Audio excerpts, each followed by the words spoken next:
गुलाम नबी आजाद ने ऐसी कौन सी बात कह दी कि जिसे सुनते ही पूरे जम्मू कश्मीर में बवाल सा उठ गया।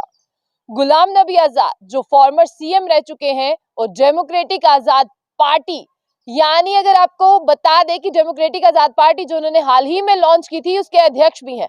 और गुलाम नबी आजाद ने ऐसी कौन सी बात कह दी जिसे कोई भी सुनने वाला अपने कानों पर विश्वास ही नहीं कर रहा। क्या वो ऐसी बात कह सकते हैं?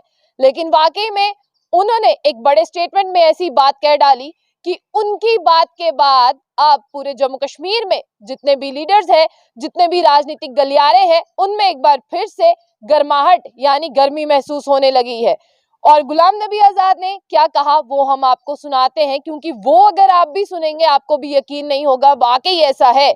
उन्होंने कहा कि मैंने अपने टेन्योर में, यानी जब वो सीएम थे जम्मू कश्मीर के, उन्होंने ऐसे लीडर्स के नाम सरकार को दिए। और तब आपको बता दें कि कांग्रेस की सरकार थी। उनका कहने का साफ तौर पर यह मकसद है कि तब कांग्रेस की सरकार थी, उन्होंने ऐसे लीडर्स के नाम कांग्रेस को दिए जिन लीडर्स के ताल्लुकात सीधा मिलिटेंसी से थे।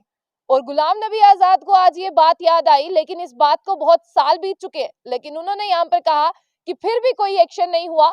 बड़े दुख की बात है कि कांग्रेस ने नरम दिल दिखाया उन लीडर्स के खिलाफ, सॉफ्ट कॉर्नर दिखाया उन लीडर्स के खिलाफ जिनके मिलिटेंसी के साथ संपर्क है। अब बातें दो ही निकल कर आती हैं, क्या गुलाम नबी आजाद फ्रस्ट्रेट हो चुके हैं या गुलाम नबी आजाद कांग्रेस को डिफेम करना चाहते हैं?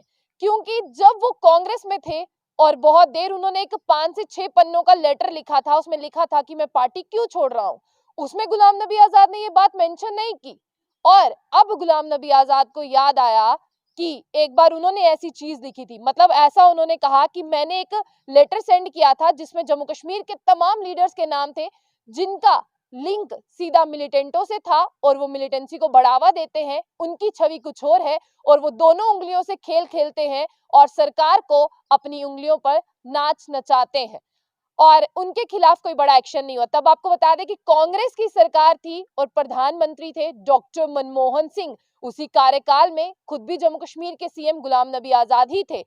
और यहाँ पर साफ तौर पर आपको ये भी बता दें कि तब होम मिनिस्टर थे शिवराज पाटिल। उन्होंने कहा कि मैंने कुछ सबूत इकट्ठा किए और उन सबूतों को लेकर मैं प्रधानमंत्री डॉक्टर मनमोहन सिंह और union home minister Shivraj Patil के सामने पेश हुआ और अर्जी भी लिखी, लेकिन उस पर कोई सुनवाई नहीं हुई। बड़ा दुख होता है कि जम्मू कश्मीर के हालात कैसे हैं और जम्मू कश्मीर के हालात किस तरफ जा रहे हैं। ये बहुत बड़ी बात उन्होंने कही, जिसके बाद में पूरे देश में की अगर बात करते हैं वहां पर इनके स्टेटमेंट की चर्चा हो ही रही है, लेकिन जम्मू कश्मीर के बारे में ये बात कही गई थी, इसीलिए कोई चुप कर नहीं बैठा और जम्मू कश्मीर में लगातार बवाल हो रहा है।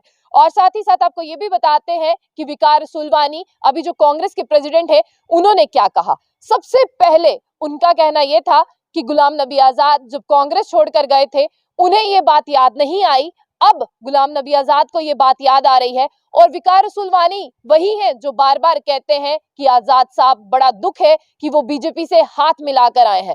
उनका साफ तौर पर यह कहना है कि गुलाम नबी आजाद कांग्रेस की छवि खराब कर रहे हैं और बीजेपी की जो गतिविधियां हैं, जो पॉलिसीज हैं, जो बातें हैं, जो नीतियां हैं, विचारधाराएं हैं, उनको बढ़ावा दे रहे हैं। और गुलाम नबी आजाद अपनी पार्टी को सक्सेसफुल करने के लिए जम्मू कश्मीर में नहीं आए, ना ही युवाओं के हित की बात करने के लिए आए हैं। गुलाम नबी आजाद अगर इस पार्टी को लेकर आए हैं जम्मू कश्मीर में, सिर्फ और सिर्फ बीजेपी को फायदा देने के लिए आए हैं। गुलाम नबी आजाद बीजेपी की कठपुतली है। गुलाम नबी आजाद बीजेपी को फायदा देंगे और कांग्रेस को डिफेम करेंगे, कांग्रेस का नाम खराब करेंगे।